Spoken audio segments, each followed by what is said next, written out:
On the 23rd of June 1944, the Russians struck Army Group Center along a front 400 kilometers wide. The entire central front from Vitebsk to Kiev stood in flames.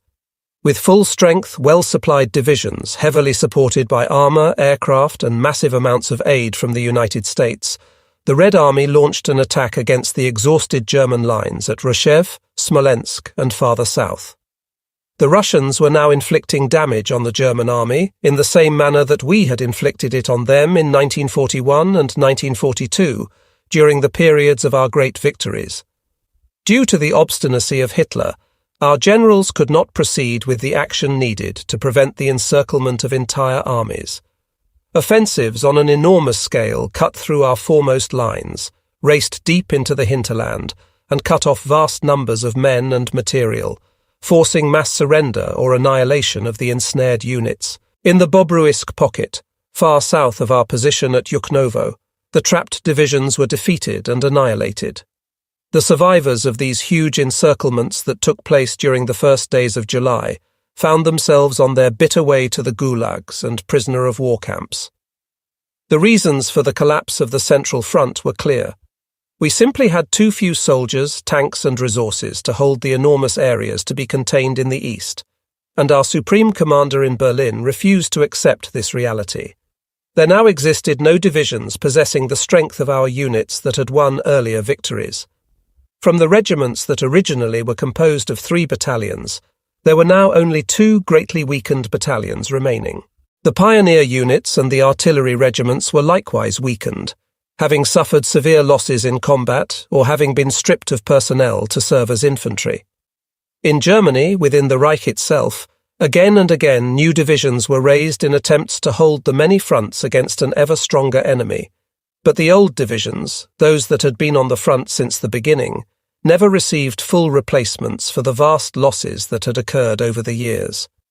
One of the most serious problems that faced the Lancers at the unit level was the fact that most of the experienced officers and non-commissioned officers had been killed or had suffered serious, debilitating wounds at the front and were no longer with us.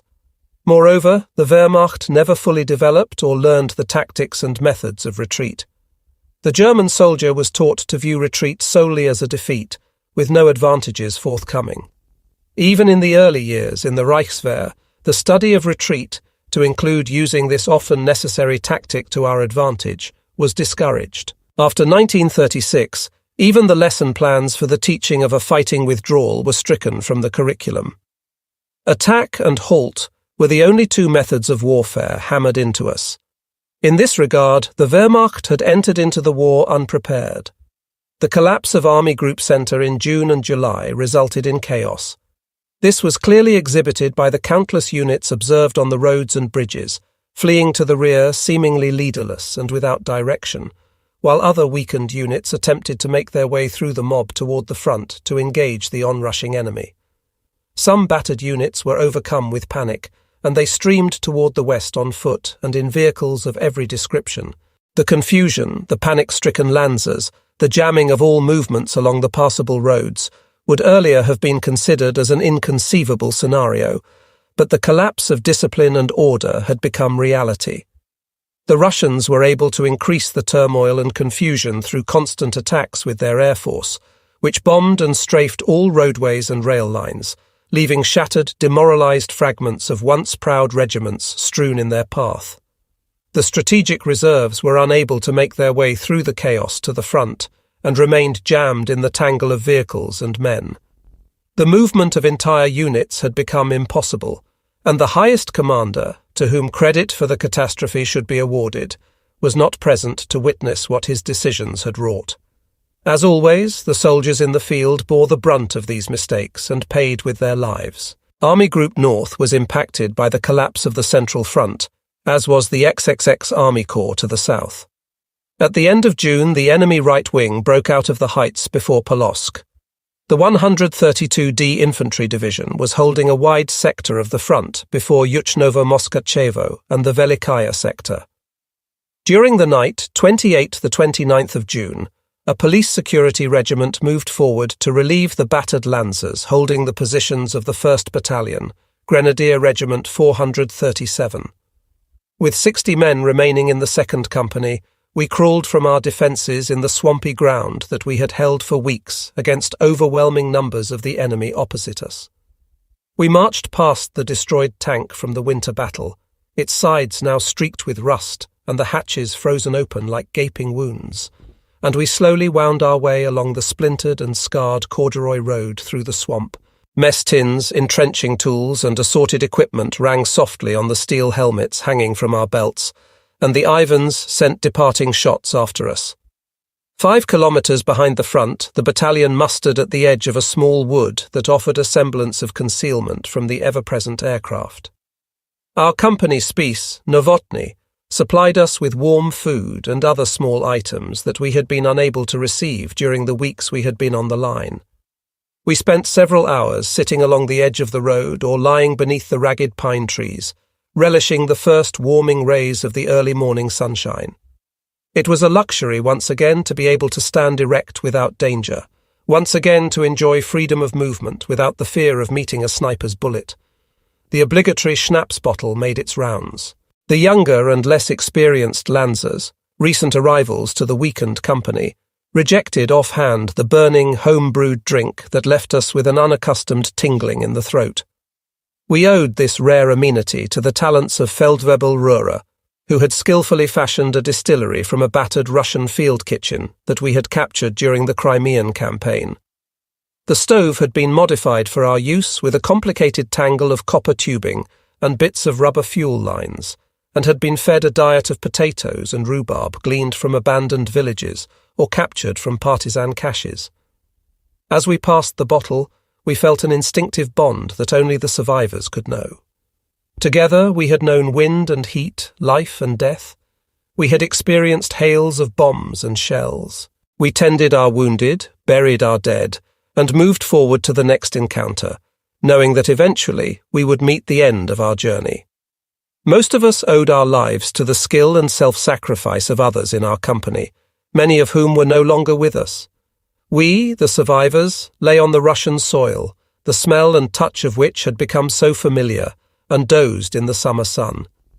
As we lay quietly in small groups, consuming the schnapps and immersed in discussion of those things not associated with war, our idyll was interrupted by the rhythmic sound of approaching horses. Sitting upright, I observed a recent arrival to the division, Oberstleutnant Katzmann, approaching with several members of the regimental staff. He reined his horse to a halt several metres from my position. Rising stiffly to my feet, I drew myself to attention and rendered a salute, greeting him as respectfully as possible under the given circumstances. "Good afternoon, Herr Oberstleutnant," I called, holding my salute. He glared at me momentarily from his position on horseback before sharply returning the salute. "Lieutenant Biedermann, you are drunk," he stated loudly and emphatically. "Yes, Herr Oberstleutnant," I replied. "I am drunk." As I remained standing, perhaps unsteadily at attention, the staff officer began to upbraid me for my condition. After several long seconds of a stern tirade, I noticed Feldwebel Pinnoff rise to his feet and approach our location. With a long, glowing cigar hanging from one corner of his mouth, he marched forward. "What is going on here?" he abruptly demanded, his normally clear and precise demeanour obviously affected by the abundant quantity of schnapps consumed by the roadside. "No one talks to our lieutenant like this." He suddenly brushed past me and approached the mounted Oberstleutnant, exclaiming, "We don't let anyone treat our lieutenant like a recruit." I desperately moved forward in an attempt to grasp him by the shoulder to stop his verbal assault, and Katzmann sat upright in the saddle with indignation, alternately shifting his glare from me to the oncoming Feldwebel. Before I could stop him, and before Katzmann could utter a sharply worded reply, Pinnoff had grasped the reins of the mount's halter at the bit. Quickly leaning over as if to speak softly to the horse, he pulled the large animal toward him as he held tightly to the halter. Suddenly the lit cigar touched the sensitive muzzle of Katzmann's mount, and the horse exploded into action. Rearing sharply and flailing wildly with iron-shod forefeet, the horse tore itself loose from Pinnoff's grasp and rose into the air. Taken completely by surprise, the Oberstleutnant tumbled backward from the saddle, landing in the sandy soil so common to all Russian roadsides. A lancer dashed forward and seized the panic-stricken animal by the reins. Others moved to assist the officer to his feet. Brushing aside their offers of assistance, Katzman struggled to his feet and recovered his frightened horse. Glaring at me for several seconds, he turned and regained his mount before abruptly turning and riding past our now silent, horrified ranks, followed by his escort. The remaining portions of schnapps were collected by the Gefreiters to be traded for candy and cigarettes. A sizable amount of forbidden firewater made its way to Favoli, Aina, Binau, and the various company commanders, where it was consumed in quantity. So generous were some of our company members in distributing the surplus that eventually the source of this breach of regulations was traced, and I received a verbal reprimand from the regimental commander. I did not hear another word concerning the roadside incident, although I waited with dreadful expectation to be summoned for disciplinary action. It is likely that Oberstleutnant Katzman, though short-tempered and often tactless in his resolution of certain situations, was fully aware that to make an issue of the incident would have served no positive purpose under the given circumstances. The company commanders were called to battalion headquarters to be briefed on our current situation by Hauptmann Schmalfeld, the battalion commander.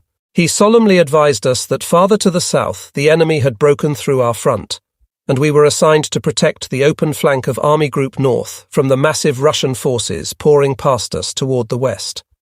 The battalion was hurriedly loaded into transports, and we were driven south over roads choking with dust. By late afternoon, we had already relocated south of Duna. Following a short pause to organize the battalion, we advanced toward the south before dismounting from the vehicles. The Lancers prepared for action, securing chin straps to their steel helmets, checking canteens of water, ensuring that magazines were fully loaded and that weapons were once again functioning faultlessly. Canvas sacks of hand grenades were distributed, and the infantrymen shared the burden of reserve machine gun ammunition. Suddenly, a Kubelwagen sped by our position, and from the front passenger seat of the vehicle, Oberstleutnant Katzman called above the clatter of the Volkswagen's air-cooled engine, "Lieutenant Biedermann, now show us what you can do." I brought my hand to the rim of my helmet in acknowledgement as he disappeared in a cloud of dust. We struck south without artillery support, penetrated the blocking fire of a Soviet howitzer battery, and shortly thereafter came under a concentrated mortar barrage, but miraculously we suffered no casualties. I led the company forward at a run, and as we cleared a small rise, we suddenly found ourselves on a road occupied by Russian engineers, busily engaged in laying box mines in the evening twilight. The Russians scrambled for cover while opening fire with submachine guns in an attempt to protect themselves, but the detachment was raked by a machine gun burst Aigner fired from the hip. The enemy attempted to scatter, and we took 2 pony carts and a truck under fire with our small arms and hand grenades. Within seconds, the incident was over, and the guns had fallen silent. We immediately began searching the corpses strewn in the road, and in the passenger seat of the bullet-riddled truck, I found a dying Russian colonel. I searched for and quickly located his blood-spattered map case in the last light of the sunset, and along with bars of sweet-smelling soap and papyrossi cigarette packages, I uncovered the documents and maps. Stuffing the contents back into the leather case, I slung it over my shoulder and rallied the Lancers, who were engaged in searching the pony carts for additional material. Of more importance to the hungry grenadiers for the moment, they had discovered several pasteboard boxes marked in English in black stenciled letters, and they enthusiastically stuffed their pockets and bread bags with the tinned meat found in the containers. The intelligence officer of the division later confirmed that the documents found on the fatally wounded colonel had revealed the detailed battle plans for the Third White Russian Front, and from the maps, the main points of penetration against our defences could be determined. The documents also outlined a new system of attack to be implemented against us. The attacks would be opened by a heavy artillery barrage, followed closely by a low-angle blocking fire on the flanks of a corridor. Following closely within the 2 walls of bursting shells, in an area often no greater than 100 metres wide, tanks and infantry would advance. The enemy was again adopting our tactics. We deprived the enemy the use of the road for the remainder of the night, and the next morning we again moved toward the south and arrived at the location of an abandoned Soviet howitzer battery position. Dozens of spent shells lay scattered among piles of empty and discarded tins marked Oscar Mayer, Chicago. Our sister battalion was simultaneously fighting toward the south. Through the barrages from this Russian battery they had sustained heavy losses, and the battalion commander, Major Schnepf, his adjutant, Lieutenant von der Stein, and many others had fallen. With this attacking movement, we had thrust ourselves 30 kilometers within the open flank of the Russian army, whose units in this area were targeted directly toward part of our homeland, the Baltic Sea and East Prussia. "Onward to Berlin," was the watchword of the Soviets. "Father Stalin has commanded, and the Patriotic Front storms westward to destroy the hated German invaders. To the west must you attack, to avenge your fatherland, the land of the workers and farmers. The women of the enemy will be yours. There flows water from the walls, and you can wash yourselves and drink from porcelain containers." Instinctively, we sensed the disaster that lay ahead, but even the most skeptical among us could never imagine the fury that our opponents from the east would deliver upon our homeland. The regiment holding positions to the south had been bypassed and was threatened with encirclement. During the night of the 30th of June, the 1st of July, we received orders to march in a southerly direction toward Meoria. The battalion was divided into two groups, with 2 rifle companies, an alarm company, 2 self-propelled flak guns, and a heavy anti-tank gun. I was assigned as a group leader under the command of Battle Group Ambrosius. Oberst Ambrosius had recently been the commander of the NCO school in Riga, and one recent afternoon he had simply been pulled from there with his staff and students and thrown into battle. This front, like so many others we had experienced, could be only thinly defended, and even then defence was limited to specific, strategically important sectors. Our battle group was assigned to defend a sector approximately 2 kilometres in length. I positioned the anti-tank gun and the 20 mm flak guns on our left flank to cover the road that led through our positions to the southeast. The remaining area had to be defended by the rifle companies. 4 heavy machine guns and 2 80mm mortars reinforced the right wing. With the rising sun, the Russians probed our positions in company strength. In the early afternoon, heavy artillery rounds began to fall in our sector, and we soon found ourselves under a torrent of shells that abated only when the enemy attempted to penetrate our positions again. We clung to our line through the 4th of July, when the Russians plunged through the positions south of our right flank.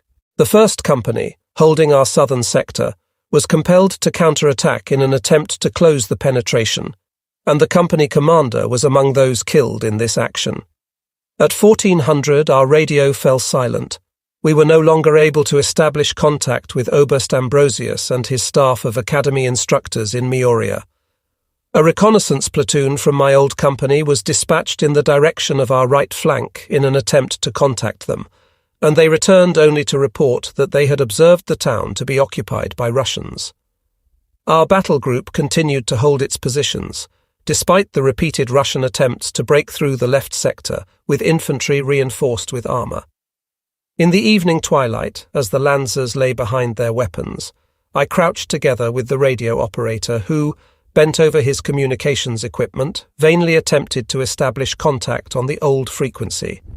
"Mina, please come in. Mina, please report." As darkness settled over us, I received instructions, relayed through the forward observers of a 150 mm artillery unit, to pull back 5 kilometres north-northwest. We feverishly organised for the withdrawal, and under cover of night we abandoned our positions. Leading the way was one of our self-propelled flaks, the chassis piled high with members of the rifle company. The remainder of the rifle company followed with the anti-tank gun, the additional flak, and, bringing up the rear, the other 2 companies. I joined the rear guard with 2 groups from the 2nd Company. The concise orders had demanded that we withdraw at exactly 8 p.m., without leaving a rear guard in the positions. Prior to our movement, more fire was exchanged, with infantry weapons and the 2 heavy machine guns firing tracers into the darkness. As we departed, the Russian mortar platoons fired sporadic salvos that impacted behind us. They received no reply. We followed a trail through a thickly wooded area that eventually turned north. Just prior to 2200, we arrived at the eastern outskirts of a burning village. The forward element came to a halt, and I hurried forward. After assessing the situation, we realized that we were now encircled, and that we had no time to lose if we were to survive. From our location, we could observe the village swarming with Russians, silhouetted against the fires that illuminated the area in a ghastly light. Near the edge of the forest, about 100 meters from the first burning house, I stood next to the gunner of the 20mm. Aigner had rested his machine gun across the fender of the vehicle and was prepared to fire. The remainder of our group remained behind us, hidden in the shadows of the forest. After a moment's hesitation, we moved forward and passed the village to the east, the flames from burning huts sending ghostly shadows among the trees. Despite the grinding of the engine that powered the self-propelled flak, we remained unnoticed as we left the Russians behind us and eventually arrived at a forest-covered swamp. In the dim glow of a field lamp, I could see that my map outlined the northern edge of the swamp, beyond which was only a blank quadrant, void of the information we now required. Nevertheless, I realized that even this poorly executed map exhibited more information than many of our units would have had of the area. We proceeded through the forest until we entered a small clearing in the canopy of thick trees. From a small rise, I looked toward the north and northwest, and at approximately 10 kilometers distance it was possible to observe a number of flares hanging silently in the sky. Russian aircraft had released them in preparation for a bombing run. There were the front lines. That must be our target as well. I advised the men of our objective, and we moved on through the darkness. A summer-fresh sunrise brought a new day, the 5th of July, 1944. The first morning rays danced on the meadows and wheat fields of a softly undulating landscape as we departed the perimeter of the forest. Barely 100 meters distant, a hill came into view, on which was perched a primitive wooden shed. I cautiously approached the structure with the point element, intending to brief my second-in-command of our next movement. Barely 30 meters from us, a tall Russian major suddenly sprang from the waist-high wheat with a drawn pistol and shouted in broken German, "Surrender, Fritz! You're surrounded!" For only a heartbeat the air remained still, and without warning a burst from Feldwebel Uschakow's submachine gun soared across the major's breast. The air instantly filled with the roar of gunfire. Russian submachine guns fired on us from almost point-blank range. Hand grenades from both sides detonated around us, and we attempted to return fire while lying on the open ground. Still concealed in the forest barely 100 meters behind us, and yet unseen by the Russians, the first 20mm flak opened fire, the rounds snapping viciously through the air above our heads. We could clearly see the tiny clouds of grey smoke as they exploded in the field before us. The second 20mm was soon brought into action, and taken by surprise by this overwhelming firepower that had suddenly surfaced in their midst, approximately 100 Russians fled before us to take cover in a protecting depression. The rifle companies swarmed to the right and left of the road, plunging forward through the green stalks of wheat. With the flak guns and the anti-tank gun in tow rumbling along the road, we pushed frantically toward the north. The seriousness of our situation, made desperate by our short-lived firefight, was apparent to every member of our group. I shouted over my shoulder to the men hurrying behind me, "Whoever wants to surrender can stay here. The rest of us will break through." There was no need to glance back toward our rear to know that no one remained behind as we urgently hurried on. In the early afternoon, we arrived near a settlement situated on a small rise that commanded the area. Dismissing the possibility that the village was occupied by the enemy, I prayed that from this location it was only a few kilometers to the Duna, where our lines would be. The settlement was defended with two aging but still formidable T-26 tanks, which, belching clouds of black smoke, maneuvered to meet us with swinging turrets as we neared. Exhibiting great skill and bravery, Feldwebel Binau managed to get close enough to destroy one of them with a shaped charge.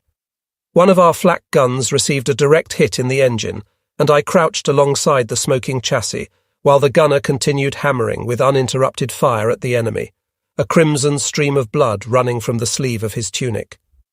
The second Russian tank ground to a halt, and as the crew attempted to abandon the vehicle, they tumbled to the ground under a hail of our small arms fire. We rose from our positions and stormed into the village, screams erupting from our throats as we opened fire and threw hand grenades into the cottages. A machine gunner barely 20 years old received a shoulder wound. Pausing long enough to grab the MG-42, I yelled for him to make his way toward the anti-tank gun so that they could take him aboard the self-propelled vehicle. Firing from the hip, I sprinted ahead with the others, and we broke through to the opposite side of the village. We plunged ahead, leaving the burning dwellings behind us, and we soon arrived at the next settlement. There were no Soviet soldiers to be seen, but the inhabitants had everything prepared to welcome their liberation by the Red Army. We were suddenly among them before they were able to recognize our ragged uniforms and camouflage-bedecked helmets, and they were leaning from the doorways and windows of the huts, cheering and waving bits of white and red cloth. The women had prepared to greet their liberators with bowls of sweet cream, and the excited children stood nearby with wooden spoons. Horrified, they suddenly realized that the heavily armed arrivals were not members of the Red Army, but were the enemy. Exhausted, hungry, and in torn uniforms caked with mud and sweat, we quickly downed the food and drink intended for our antagonists, otherwise ignoring the terrified inhabitants. As the sun descended on the horizon, we made our way closer toward our objective. Suddenly, from our right flank, we received a burst of machine gun fire that snapped harmlessly overhead, and in the distance along the edge of the road, we could make out the distinctive helmets of a heavy machine gun crew crouching low behind their weapon. Our hearts pounding with elation, we drew cautiously nearer, calling to them in German. As we neared, they gazed at us with wide-eyed astonishment. While attempting the breakthrough back to our lines, the men of the rifle companies had requisitioned or captured pony carts into which the machine guns and wounded were now loaded. Some of the men were marching barefooted, their worn-out boots hanging across the backs of the horses. The uniforms were in tatters, white bandages stained with red-brown standing out starkly as a testament to the battles we had fought. The exhausted group entered the positions of the Oberst, who had been assigned to defend Mioria. Surrounded by officers of his staff, he stood in an immaculate uniform next to a table at a small crossroads. A tent had been erected in the background. On legs trembling with weariness, I reported the return of my unit. A large map was spread on the table, and I attempted to show him our route of retreat. For 3 days and nights we had been constantly on the move, without a moment's rest, and my eyelids grew heavy as I directed him across the map. Suddenly and without warning, the colonel began roaring at me in a manner such that I had not heard since the war school. I became instantly wide awake. As he berated me for my appearance and bearing, I found myself resisting the urge to toss the table and the map at him and the surrounding officers, some of whom were glaring at me grimly. Others appeared to suffer embarrassment at the outburst. He ended the tirade by requesting that I remove my dirty finger from his map and to use a twig of grass if needed for briefing him on our route. I ended the briefing abruptly and wordlessly departed their gracious company as quickly as possible. I returned to the ragged column of Lancers standing in the dusty roadway, and we moved on. Despite our immense relief at having returned to our lines, we were overcome with an intense longing to be back with our old regiment, to be again in the company of our family. We were attempting to find the route to our unit when we spotted an artillery carriage with the circular tactical insignia of our division, and we knew in which direction we must march. The following morning, the 6th of July, we occupied a security line in the area of Druya, and in the course of the next several days we shifted our positions to cover a line 10 kilometers south of Malinovka. On the 12th of July, we lay near Krasnogorka on Snudy Lake, before again launching an attack toward the south into the open Russian flank. This attack from 13 to the 19th of July carried us to Strusto Lake and Dundeel near Plusy. On the 12th of July, the regiment was situated 50 kilometers southeast of Dunaburg, before a terrain feature that offered an excellent field of fire for our antagonists. I was with the 2nd Company in a depression that could be taken under fire from the nearby Soviet positions. During daylight hours, we could barely show our heads from the muddy holes we had dug without drawing enemy mortar and small arms fire. We repeatedly requested artillery and assault gun support, as without this reinforcement it would be next to impossible to ever silence the guns that terrorized us. We were acutely aware that even to attempt to do so would result in disaster. Oberst Sepp Drechsel came to our rescue with Regiment 436. He had been given the assignment to close the gap between our division and our southern neighbour southwest of Plousy. To my immense relief, Uncle Sepp assumed leadership of both regiments, and with 2 assault guns at his disposal, the experienced commander pushed deep into the enemy flank. Following this action, we were able to storm the heights from our low-lying positions, overrun the Soviet positions, and push far to the south in the direction of Strustow Lake. This action afforded the Army Command a temporary and short-lived respite, as a major part of the right wing of Army Group North, which a few days previously had been fighting on the western heights before Polotsk, could be withdrawn to a less threatened area. For his initiative and action taken in stabilizing the situation on the southern wing, Oberst Drechsel was awarded the Knight's Cross, which he most highly deserved. On the 29th of July, we moved to Aknista. We maintained our positions for a week, during which time Hauptmann Schmalfeld was killed, and I assumed command of the battalion. We were then ordered south, and the long columns of ragged Lancers wound their way to Stockmannshof in the Duna bridgehead. Here we remained, holding a thin line for almost 2 weeks before moving again, back toward the north and crossing the Duna over a wooden pontoon bridge. Following our crossing of the river, we attacked toward the north near Ergli. On the 20th of July 1944, Count Klaus von Stauffenberg placed his bomb in the headquarters of the Führer to destroy the Brown dictator. Repercussions of this assassination attempt, the attentat of the supreme commander of the German Wehrmacht and the greatest warlord of all time, were felt even on our foremost lines of the Eastern Front. Our decimated companies had been engaged in constant battle since the 30th of June 1944. The opportunity to sleep, to close our eyes and momentarily escape the horror, came by the hour, by the minute, by the second. We remained drained and exhausted. The environment had ravaged the Lancers physically and psychologically. The front demanded that each individual fight to survive from minute to hour. Then, in addition to the adversity and losses we were experiencing, came the news of the assassination attempt. Simple words cannot express the thoughts we held at the news of the attempt on the life of Hitler. For years we had continued to fight bitterly for the survival of our homes and our families. But as the rumours of the actual situation in our homeland increased, combined with the exhortations of the political leaders far from the guns, we began to further question the integrity of our leadership in Berlin. We had become painfully aware that our sacrifices, the years of constant exposure to suffering, deprivation and death, had left these leaders indifferent and emotionless to everything, except whatever would benefit and enrich them as individuals. We began seeking and praying for an end to the conflagration into which so many millions had been thrust. A week later, I learned from the forward observers of an artillery regiment that the son of General Lindemann had been arrested by a field police unit.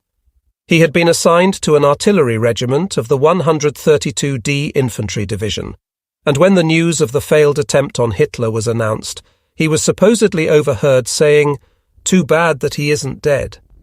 He had then been denounced by one of his own men. It was confirmed that General Lindemann, our former commander, was a member of the resistance group, and it is highly likely that the arrest of his son was the result of the so-called Sippenverhaftung that was carried out zealously and without mercy by the men of the party. General Lindemann was an officer of the old school, an excellent leader of troops who had the refined mannerisms of an aristocrat. While serving as division commander, he had gone to great lengths to ensure that his troops received the best available care, and he had exhibited the most meticulous professionalism throughout the offences at Feodosia, Kerch and Sevastopol. He had always ensured that artillery, Luftwaffe and all additional means of support were arranged and carried out to the utmost degree possible in order to reduce casualties.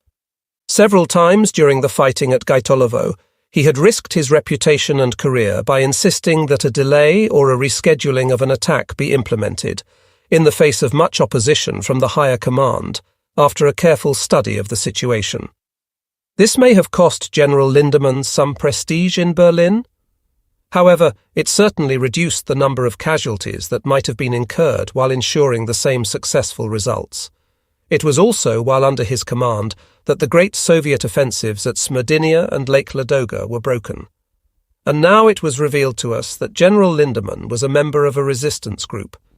From that moment, all reason for self-sacrifice, for loyalty to the country and to the National Socialist government, all the reasons with which we were constantly imbued for making the sacrifices on the front would be forever in question.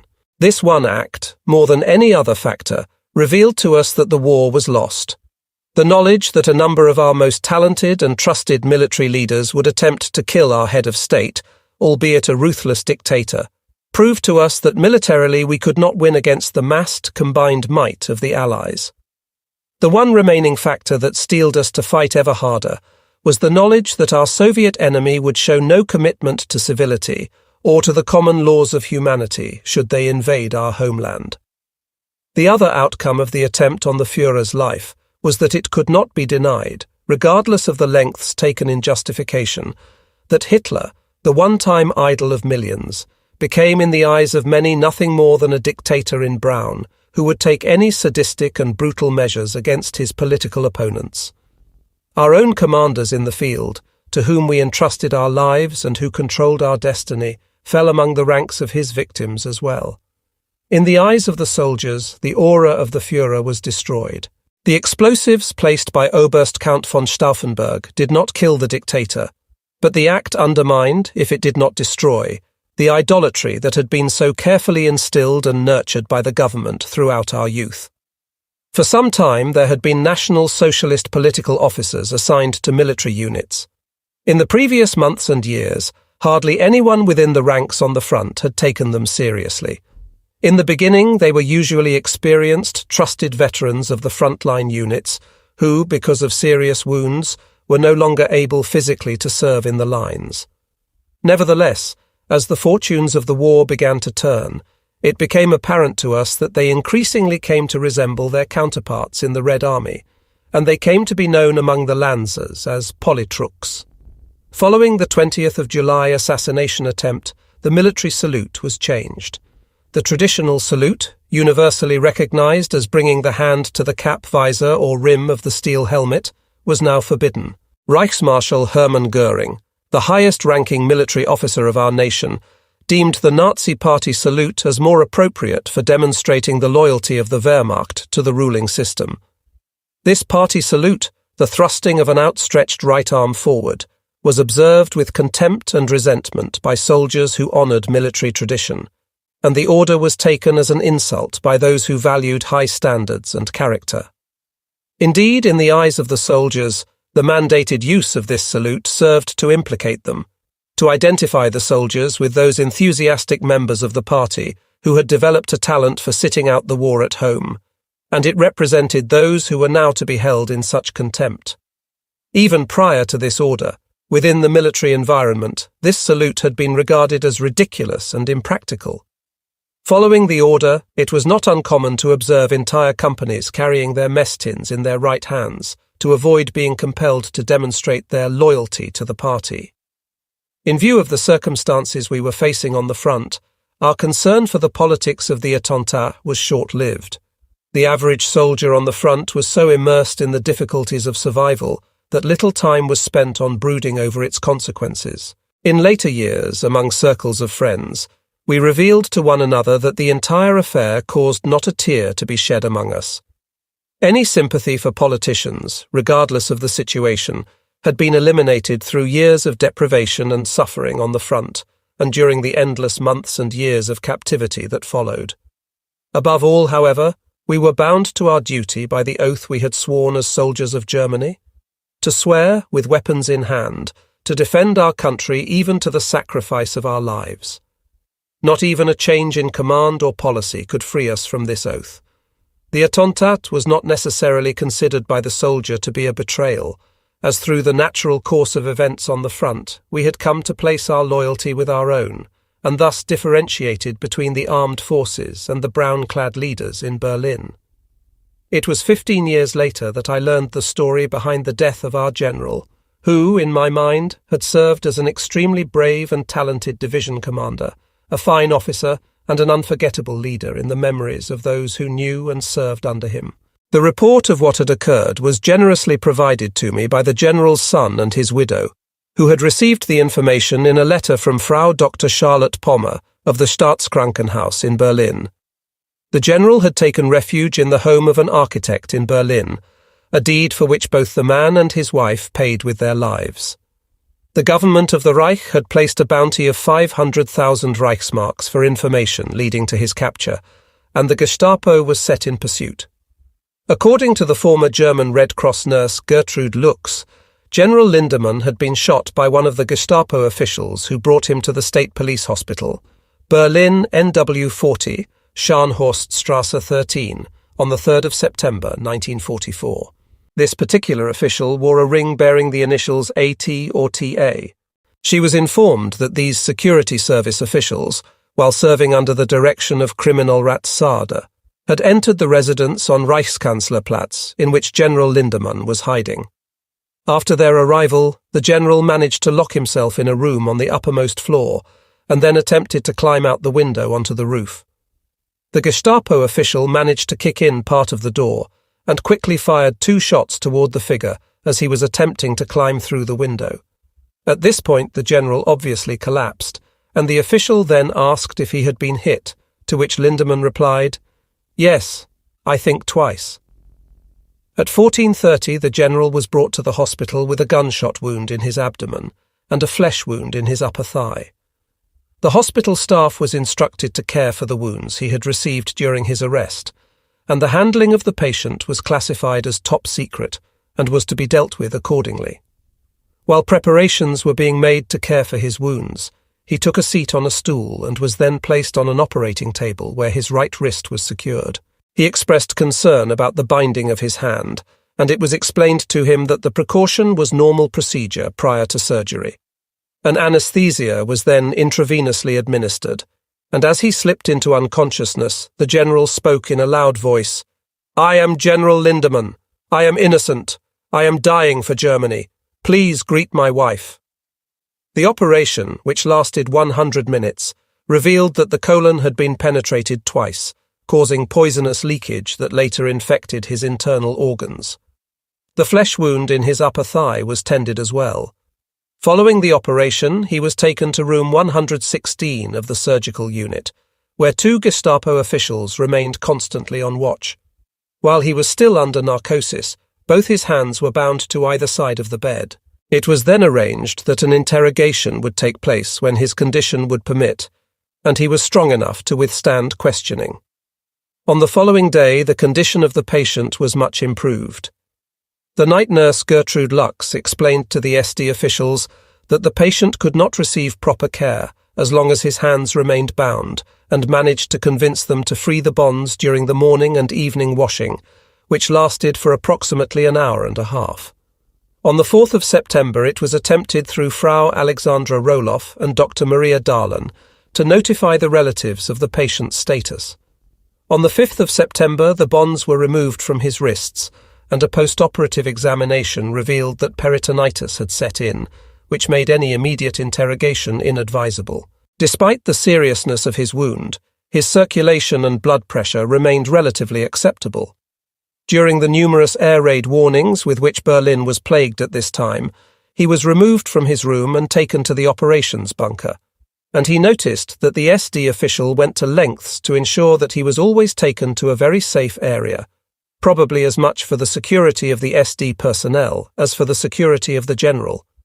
One time, when the SD guard momentarily left his charge alone with the nurse to relieve himself, General Lindemann asked her, "Nurse Gertrude, how is the situation at the front?"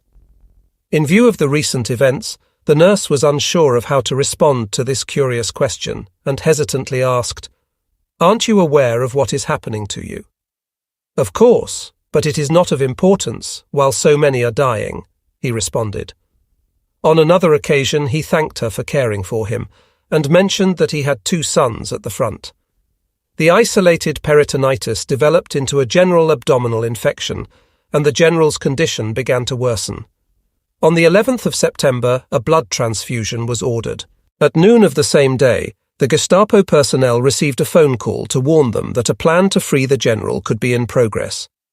For several days afterward, the SD officials kept a loaded pistol within quick reach on their night table. On the 13th of September, Professor Hoche, Chief Surgeon of State Hospitals, examined the patient in the surgical ward. When he introduced himself, General Lindemann simply closed his eyes and did not reply. The professor opened the wound and drained an abscess without administering anesthesia. The general did not speak or utter a sound during or after the examination. Following the examination, Professor Hoche contacted Kriminalrat Sader by telephone and explained to him that the condition of the patient was serious and that an interrogation must be conducted as soon as possible if they wished to gain any information at all from him. Following this conversation, Dr. Charlotte Pommer contacted Dr. Tietze, the director of the internal section of the hospital. It was decided that the patient would be given a large dose of Pantopon rather than the regular hourly application of circulatory medicine during the night. This decision was never put into effect, as approximately 1/2 hour later, more Gestapo officials appeared and interrogated the general for a period of approximately 2 hours. On the evening of the 13th of September, news of his arrest was broadcast over the radio networks, and the next morning the incident first appeared in the newspapers. On the afternoon of the 21st of September, he was interrogated once again for a short period of time, and on that evening his condition worsened considerably. At approximately 0300, the 22nd of September, his blood pressure dropped, and about 2 hours and 15 minutes later, he lost consciousness, never to awaken. Throughout his interrogation and during his internment at the hospital, he never expressed any outward sign of physical pain. After his death, his body was confiscated by the Gestapo, and his last resting place remains unknown. During the days of July and August, we became specialists in withdrawal and retreat, despite our lack of formal training in the practice of this art. The old Gefreiters thoroughly fulfilled their roles as the backbone of the battalions. Split up into small combat units, we were no longer routinely assigned to our own division, but were constantly shifted from unit to unit with seemingly little planning or organization. We became in large part reliant on our own ingenuity for supply and support, and we learned that any given situation was likely to change without warning. Earlier, it had been standard procedure to establish a proper supply and support organization whenever new positions were occupied, which would involve the prepositioning of ordnance and rations for all personnel, including a systematic plan for caring for the wounded. With the breakdown of the standard order of battle, such systematic planning was no longer possible, and we found it increasingly necessary to provide for ourselves without expecting or relying on support from the higher command. We had developed a sensitive, self-reliant intelligence network that could inform us of the general conditions of our front.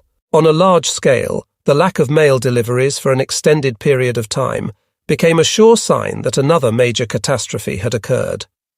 From our frontline positions, it was not always possible to discern what might have been occurring several kilometers distant from our location. But as battle-hardened veterans, the Lancers could quickly assess the situation around them and instinctively become aware of impending disaster. From a distance, we could hear the heavy artillery barrages as the enemy prepared to strike a sector of the front, and from the far-off gunfire and the customary sound of throbbing engines and grinding of tracks associated with heavy armour, we could determine a breakthrough on our right or left flank, thus giving us only a few precious minutes hastily to prepare a withdrawal, the order for which would inevitably arrive at the last possible moment. In the early morning hours, I arrived at our new defence sector in the area of Dunneberg, and set about establishing our defensive line and briefing the remains of the battle group and the 1st Battalion, Regiment 437. I was assisted by several NCOs and Obergefreiters. Several hundred metres behind our position, we located a storage depot where a supply Feldwebel was guarding a large cache of provisions that had not yet been transferred farther to the rear. We asked him if we could be permitted to draw some of the supplies for the use of the Lancers, and carefully advised him that within a few hours, this very location would become the front lines. adding that from our experience, the first mortar rounds would begin falling around midday.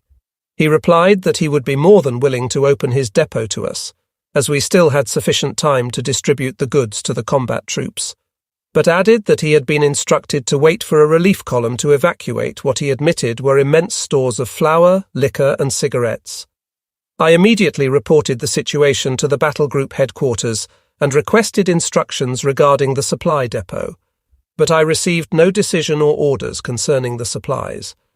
Meanwhile, our second company had begun arriving to occupy their positions before the depot, and word of the riches waiting to be taken spread like wildfire among the troops.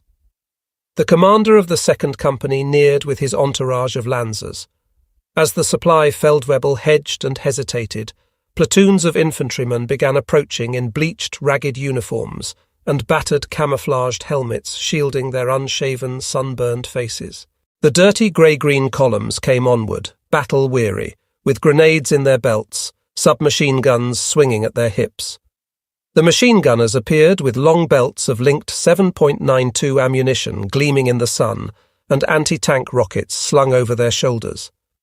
The Feldwebel suddenly seemed to realize the full seriousness of the situation. The front was coming to him.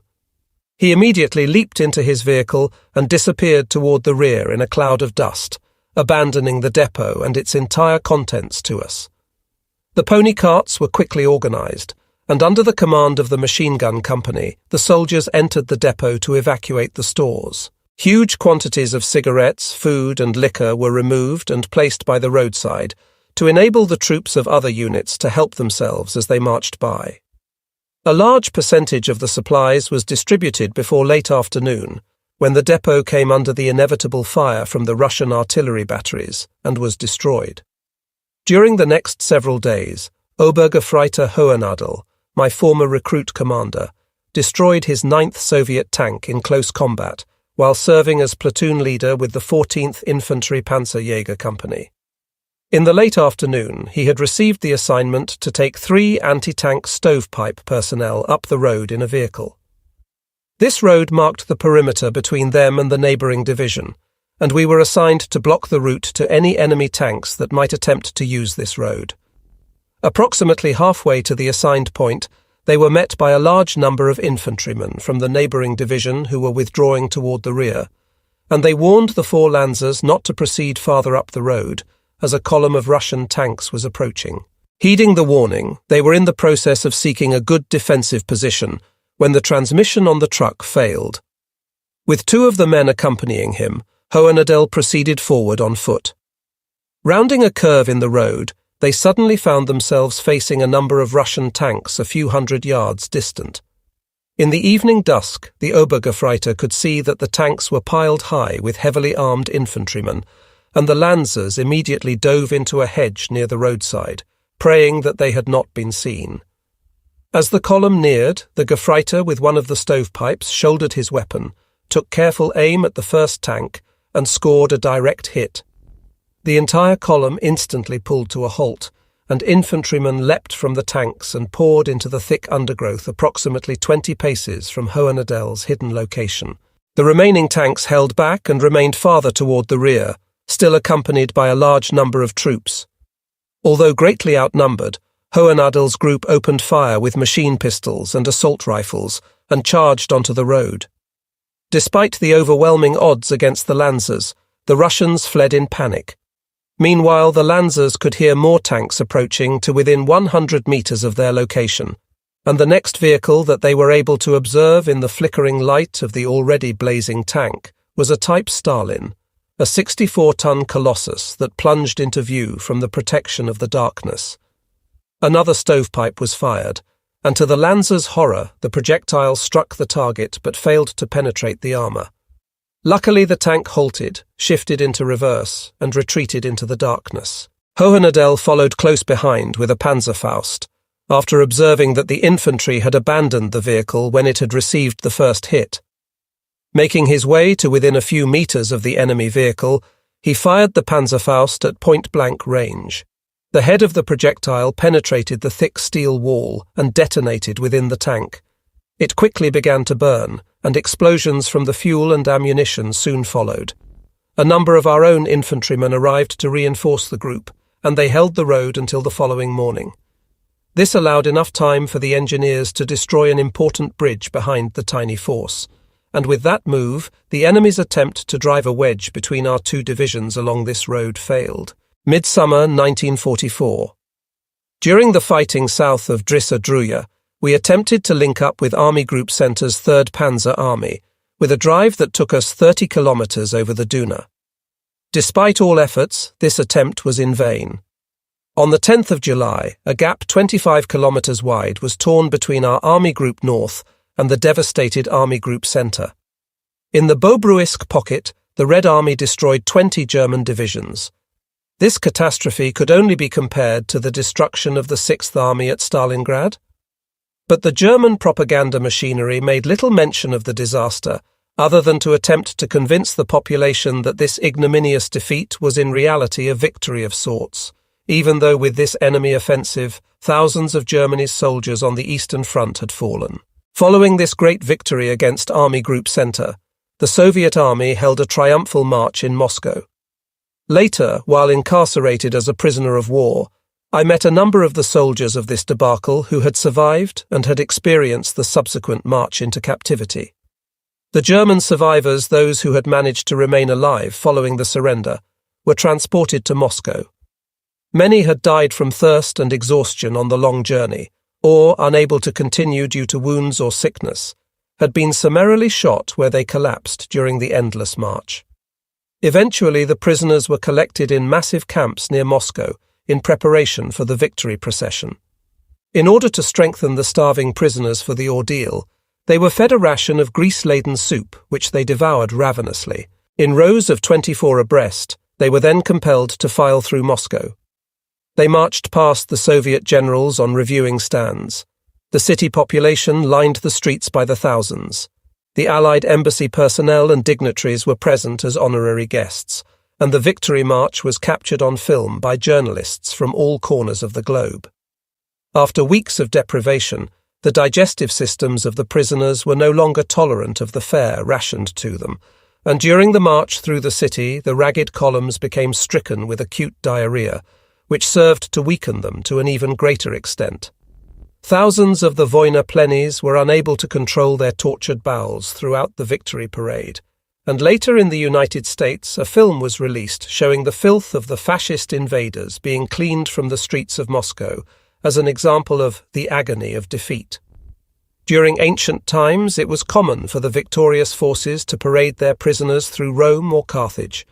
The prisoners would become slaves of the victors, but there was nevertheless often a semblance of protection through laws and basic rights.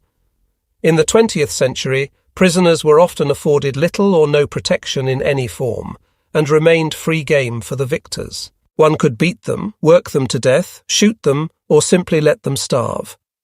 It was widely accepted within the ranks of those fighting in the East that death on the battlefield was preferable to an unknown destiny in a Soviet prisoner of war camp. This mentality often played a role in the many acts of bravery demonstrated by individuals or entire units. During the closing days of the war, it was not at all uncommon for entire companies, battalions, and battle groups to fight to the last man, the survivors going into captivity only when ammunition was exhausted and wounds were too grave to allow further resistance. In July, a massive force of 29 Russian infantry divisions and an armoured corps of the 1st Baltic and 3rd White Russian Front pushed through the gap in the defences of Army Group Central and streamed westward toward the Baltic Sea. With this thrust, the fate of Army Group North, composed of 23 German divisions, was sealed. These doomed divisions, isolated and totally cut off from Germany, were later to be designated Army Group Kurland, and would hold out against overwhelming odds until the bitter end. In July 1944, the front of the army group in the south ran west of Schaulen to Mittau.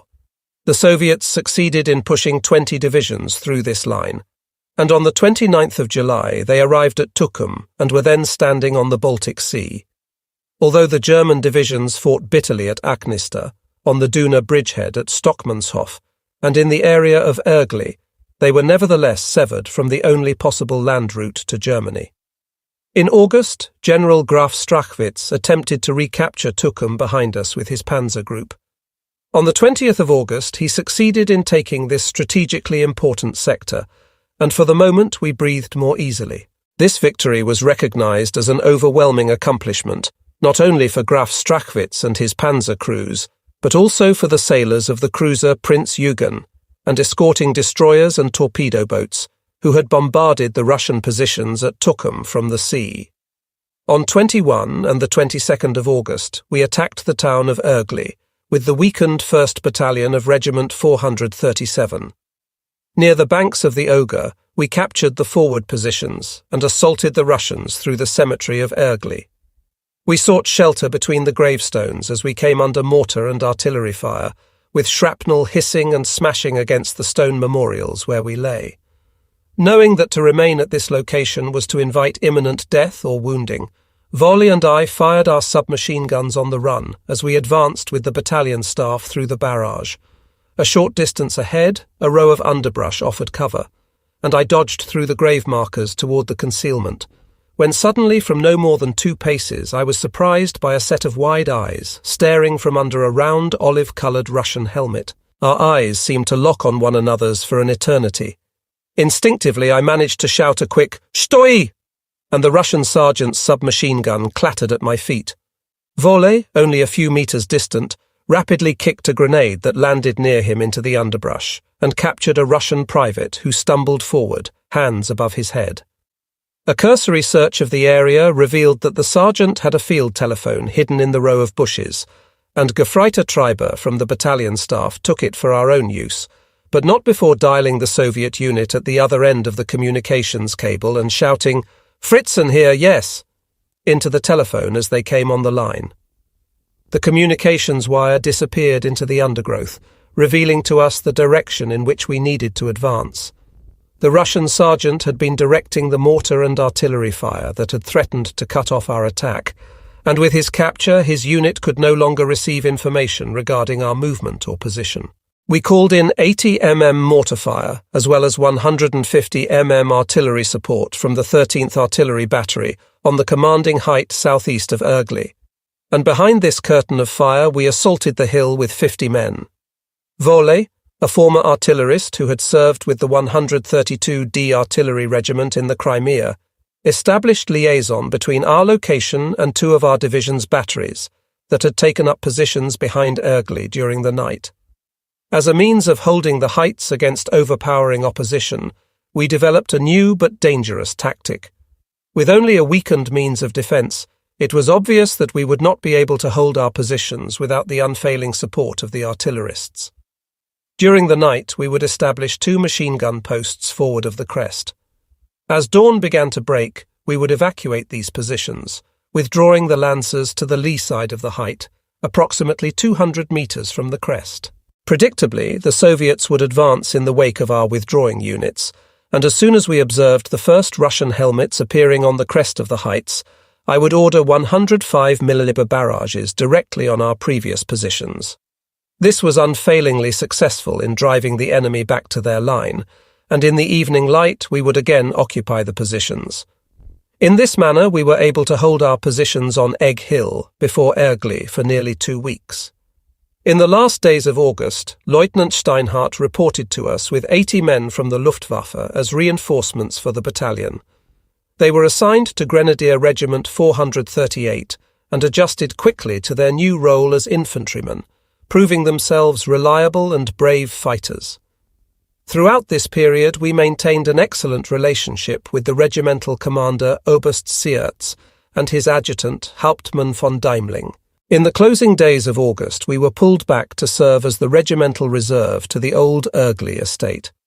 After a long period of fighting rearguard actions, we had finally been placed under the command of our old regiment again. It was now commanded by one of the old hatchets from Regiment 436, Major Oxner.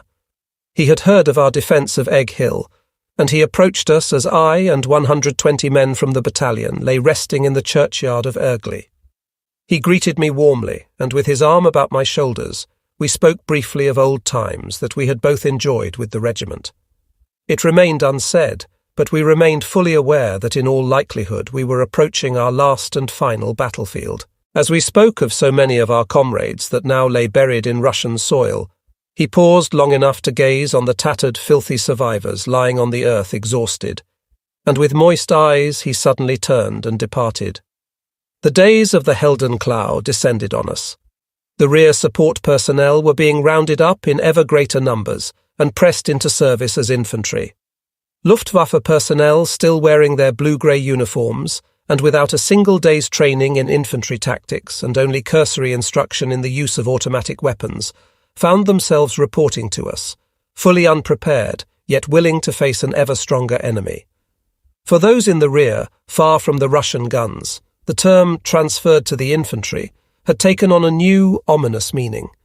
The threat of serving in the front lines, where the mortar and artillery rounds burst, where snipers considered killing the unwary as a rewarding but deadly sport, and where men slaughtered one another routinely from almost within arm's reach, was enough to make the blood run cold in the veins of many a rear echelon warrior.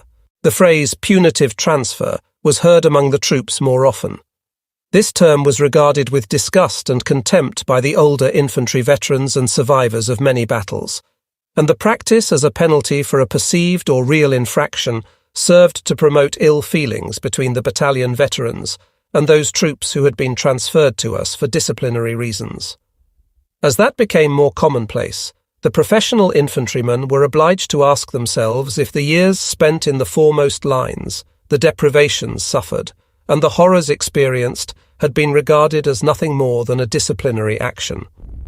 There was one Generaloberst in particular whose highly esteemed rank insignia could, in the minds of those who had personally experienced his peculiar style of leadership, only be credited to the Golden Party badge he wore, and to his philosophy of placing his loyalty to the National Socialist Party above his loyalty to the troops whose lives were entrusted to him. Generaloberst Schörner made a practice of punishing Lansers, non-commissioned officers and officers with immediate transfer to the infantry for any insignificant infraction.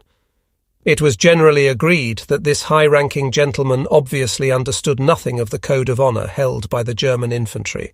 By sending offenders to the infantry as a form of punishment, he contributed to the degradation of the soldiers' willingness to sacrifice themselves for what they had been taught was right and just. One evening, a non-commissioned officer, trained as a weapons specialist, reported to me for duty from battalion headquarters. He informed me that he was reporting as ordered by the Generaloberst and was to be demoted in rank and placed in the foremost lines.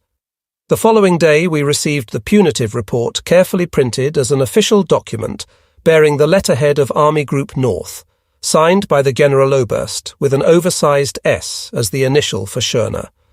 This highly trained Feldwebel had been a precision toolmaker by profession, had attended the Army Weapons School, and as such could be considered an irreplaceable asset to his battalion. The Generaloberst, so he explained, was not concerned with how the battalion would keep its machine guns and assault rifles in repair, but with the idea that discipline must be maintained and that infractions would be severely punished. The perceived infraction had occurred when this Feldwebel was en route to a rearward weapons depot to obtain urgently needed parts for his unit's weapons. He had been riding on the running board of a regimental vehicle when he observed a high-ranking general at a crossroads, and he had dutifully leapt from the vehicle to report. He removed his pipe with his left hand and held it at his side as he rendered the customary salute.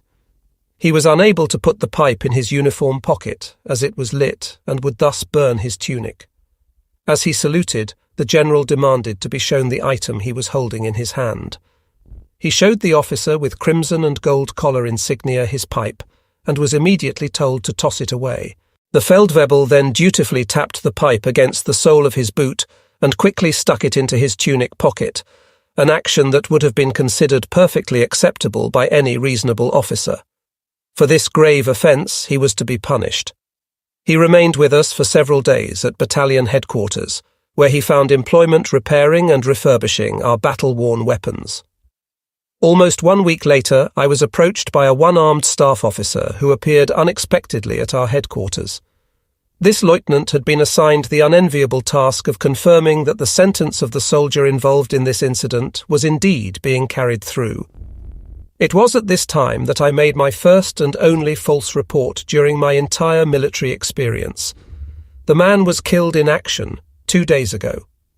The officer then disappeared, and I never regretted the false report. It was the duty of every officer to ensure the welfare of his men, and I considered the Feldwebel's skill and his ability to keep our weapons in the best working order to be far more valuable to the war effort than simply to obey this preposterous order. During the last weeks, the division had been pulled back over the Russian-Baltic border, and once again we had European soil under our feet. The area had served as a geographic buffer for centuries between Central and Northern Europe, as well as between East and West. To the casual observer, the softly undulating terrain renders a peaceful atmosphere. The hilltops are loosely crowned with pines, maple and oak. The shallow valleys are carpeted with grass, damp moor, and small lakes surrounded with birch trees. The landscape is interspersed with small, fast-moving streams that flow into the Duna River, which meets the Baltic Sea at Riga. The inhabitants were primarily engaged in farming or forestry. The earth is fruitful, and for Eastern Europe the climate is comparatively mild. Cattle, pigs and sheep are raised in abundance, and the people live in wooden houses with a large living quarters, a bathing room, and solidly built barns for the animals. Large, well-constructed cellars are usually built in close proximity to the houses. During the fighting in the areas of Stockmannshof, Aknista and Ergli, and from Riga to Courland, we used the cellars for battalion and company headquarters when possible. The local estates, somewhat smaller than those of their Prussian cousins to the west, are scattered throughout the land, with villages alongside primitive roadways that are constructed more for use by horse-drawn carts than for motorized vehicles. Although the farm and village dwellings display a distinctive Eastern architecture, the larger structures in the cities and towns are of definite German design. The cities contain churches and public buildings of Lower German Baroque style from the Middle Ages. The peaceful landscape with clean homes, villages and towns reminded us of our own homeland, to the extent that it made our current situation, being severed and isolated from our familiar surroundings and families, somewhat easier to bear. The field kitchens welcomed supplies of fresh vegetables, new potatoes and pork, and the supply officers and each company spice strove to enhance their reputations as they competed with one another to provide the best possible provisions to the soldiers at the front. The last days of August found the battalions and regiments of the 132d Infantry Division engaged in battle west of Modon and near Ergli, against an enemy immensely superior in material and manpower. Following this heavy fighting, it was necessary to disband the 437th Grenadier Regiment due to the heavy losses suffered without hope of replacements. On the 14th of September, the last commander of Regiment 437, Major Oxner, holder of the Knight's Cross, was killed in action at Ergli. During the war in Russia, he had been wounded no less than 8 times, and had hardly recovered from his most recent wounds when he met his fate on the battlefield. At the beginning of September, Hauptmann Dedel assumed command of the battalion. He was a genuine Bavarian with a sense of humour and a strong athletic build. He was known for his short-stemmed pipe, which he referred to as his nose-warmer. I remained on the staff serving as battalion adjutant, and Volle was assigned duties as the ordnance officer. Gerd Pirner was our medical officer, and the machine gun company was commanded by the blonde Hauptmann Fred Fuchsius, whom we had nicknamed Peer Gint. The few survivors within our old circle of friends had become inseparable, and only wounds or death could break the bonds of comradeship among us. It must be said that this remained the only positive aspect that we experienced during our total war. Following the dispersal of Regiment 437, the units were reassigned to the staff, to the 13th Infantry Company, to the 14th Panzerjäger Company of Grenadier Regiment 436, and to Infantry Regiment 438. Only one Grenadier battalion remained intact, and it was permitted to continue carrying the designation 2 Grenadier Battalion, Infantry Regiment 437, although it was now assigned to Infantry Regiment 436. Those of us from the 437th took pride in continuing to wear our old numerical designation. The regimental commander of 436, Knight's Cross winner Oberst Sepp Drechsel, was one of the few commanders to have fought through both world wars and survived. He had a sterling reputation for the absolute fairness and loyalty he consistently exhibited to his troops. He was a commander with a rare talent for knowing when the situation required a stern disciplinarian or when permissiveness could be accepted.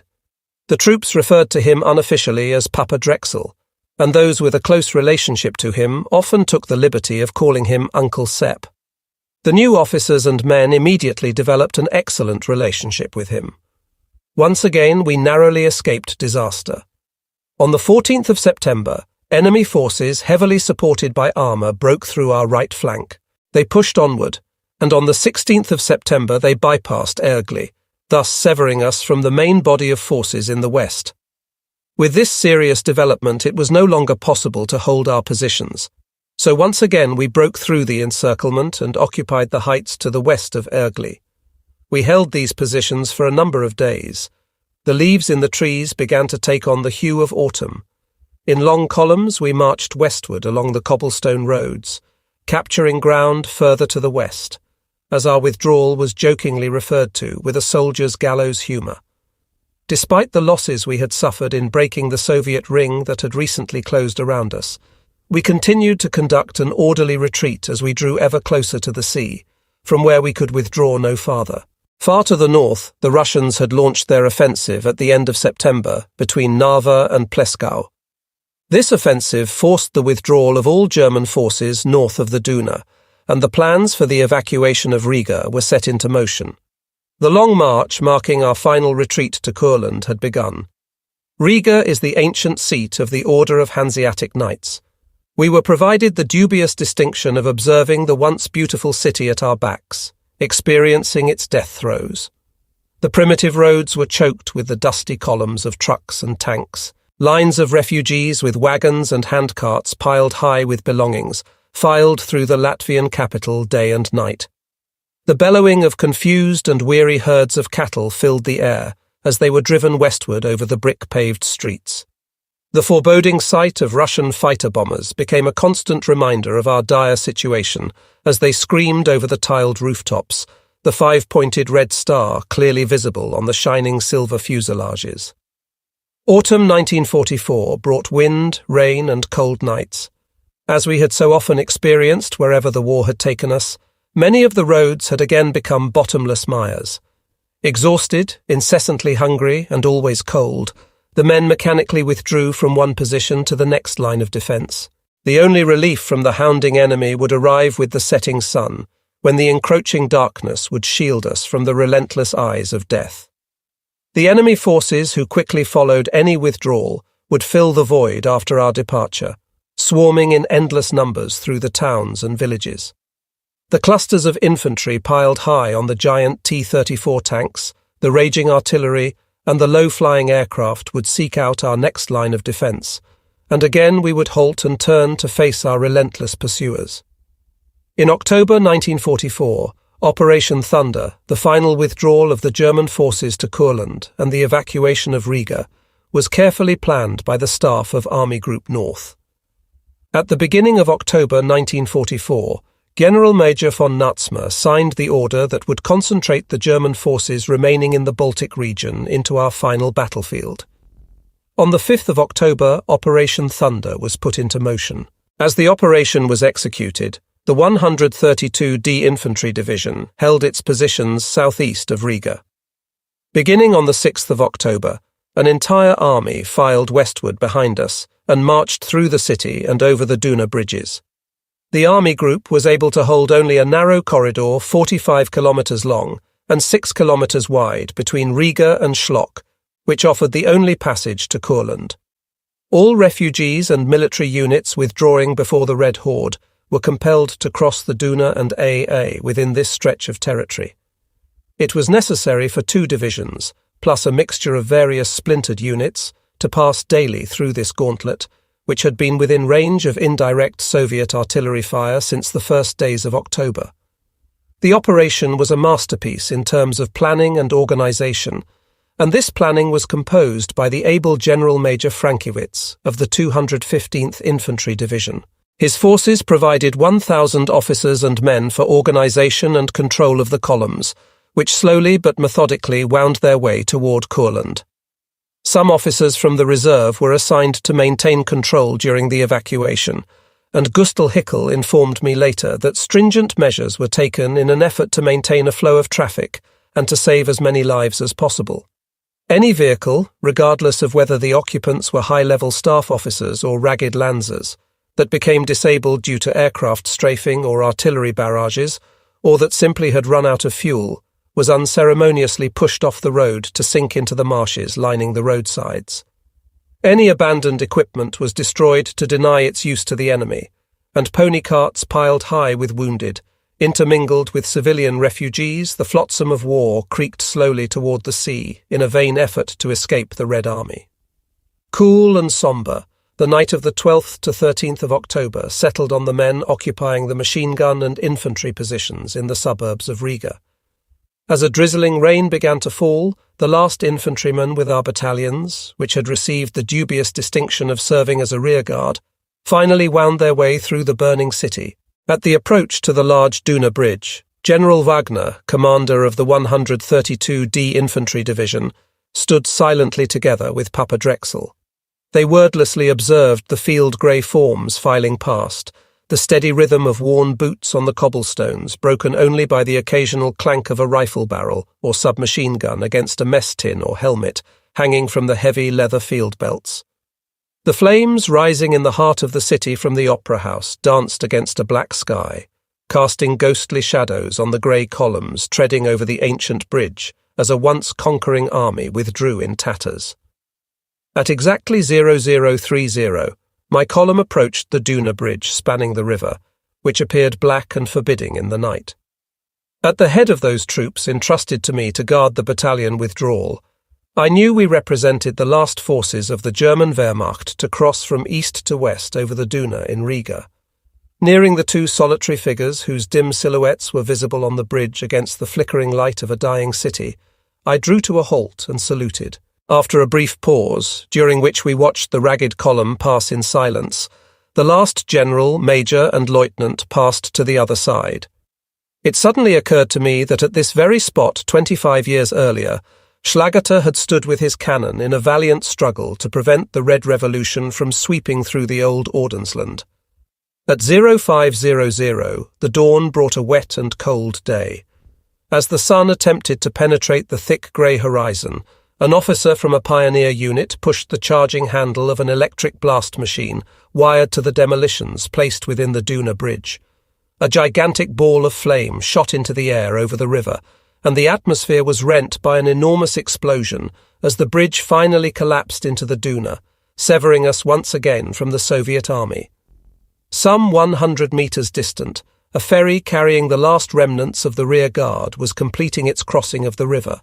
As the bridge sank into the swiftly moving current with a roar, large pieces of stone rained on the vessel, striking and severely injuring some of the withdrawing soldiers. Thus Operation Thunder had reached its ominous end.